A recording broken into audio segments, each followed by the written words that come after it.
Let us pray. May the words of my mouth and the meditation of our hearts be pleasing in your sight, O Lord, our rock and our Redeemer. Amen. Well, here we are at the festival of the Holy Trinity, a day in which we celebrate and glorify our God, who is Father, Son, and Holy Spirit, the three in one and the one in three. Trinity Sunday comes each year immediately after Pentecost Sunday, and it's probably the one Sunday of the church year where preachers preach on a doctrine rather than on a biblical event itself.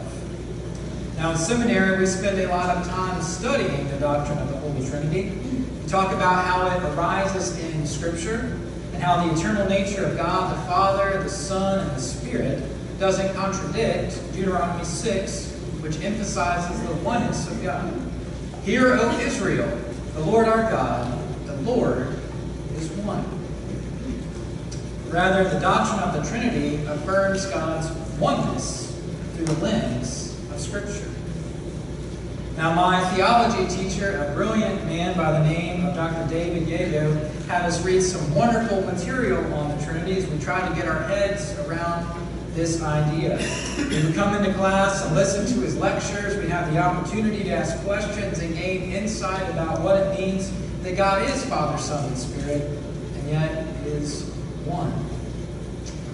Over the next few weeks and months, we poured into Scripture, those commentaries he had us read, and even Dr. Yago's lectures.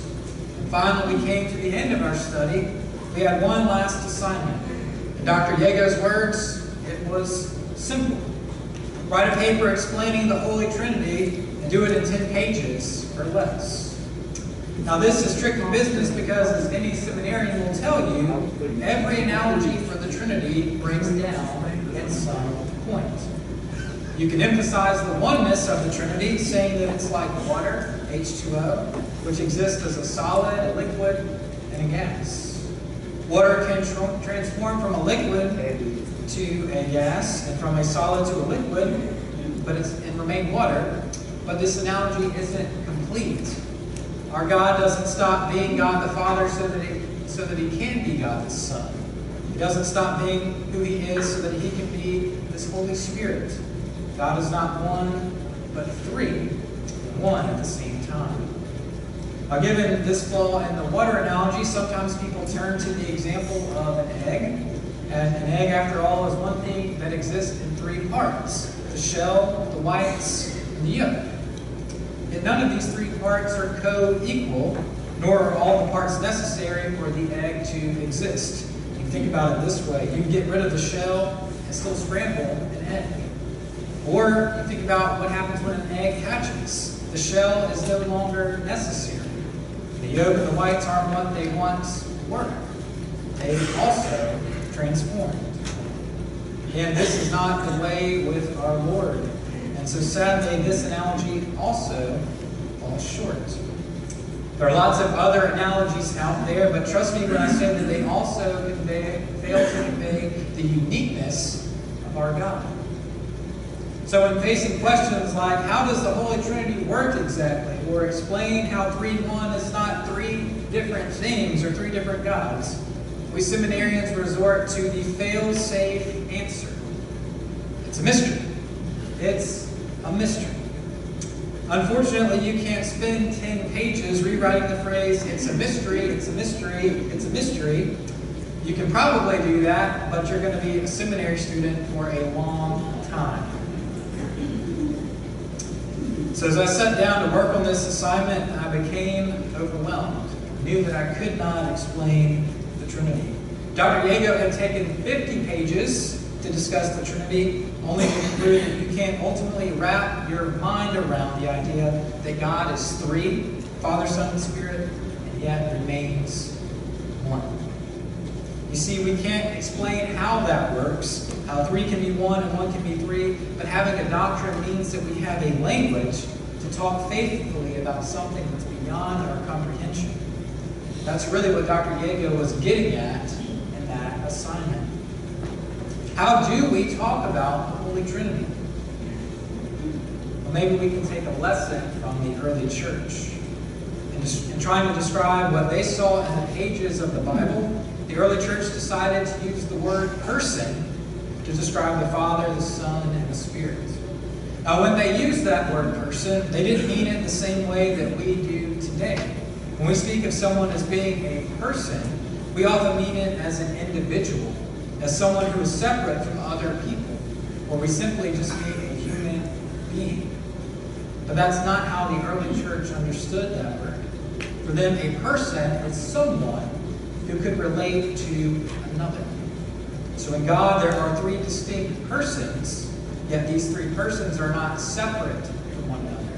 They are unified in one divine being. In other words, our triune God, the Holy Trinity, is a God of relationality. He exists relationally as Father, Son, and Spirit in perfect love. One Old Testament professor put it, relatedness is the most basic biblical metaphor when talking about God. This relationality flows out of God and into His creation. Consider Genesis 1 that Caleb read for us. God says, "Let us make man in our image." To be made in the image of God is more than having eyes or a nose or ears. It doesn't mean that we look a certain way. It means that we are created to be in a loving relationship with God. But it also means that we're created to live in relationship with others. In Genesis 2:18, God affirms that it is not good for man to be alone. We are created for a life in community. God loves us with a love not unlike that which exists in the very nature of the Trinity. As God the Father loves Jesus, and together they love the Spirit, so God loves you. The love between the three persons of God, that intimate, perfect love, is the love which extends to you and to me through baptism, the place where the Holy Trinity is perhaps most visible in our liturgy. It's a loving relationship in which the Father sent the Son into the world to redeem it. The Father and the Son sent the Spirit through our baptism to sustain and strengthen us. The life of baptism into the triune God is the end of isolation and the gift of communion, the beginning of what life was meant to be.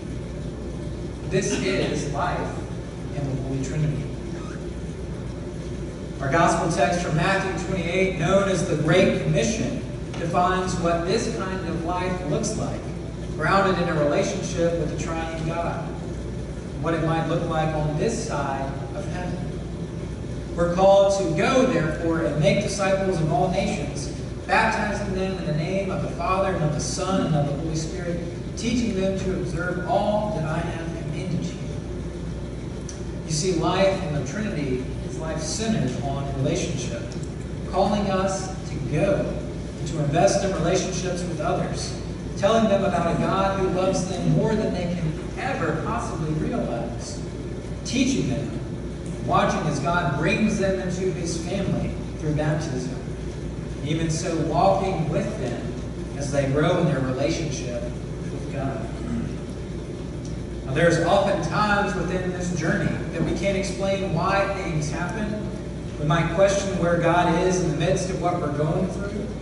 There might be questions that we can't answer to our satisfaction. At those times, all we might be able to say is, it's a mystery. The ways of God, some of the ways of God, will remain a mystery to us because our rational, finite minds may not grasp all the mysteries of life and faith. But one thing must be abundantly clear.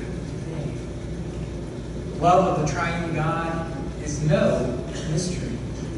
It is made manifest in God the Father who created us, God the Son who redeemed us, God the Spirit who brings us to faith and sustains us in that faith. The Holy Trinity pouring out perfect love on our behalf. Glory to the Father, and to the Son, and to the Holy Spirit. Amen.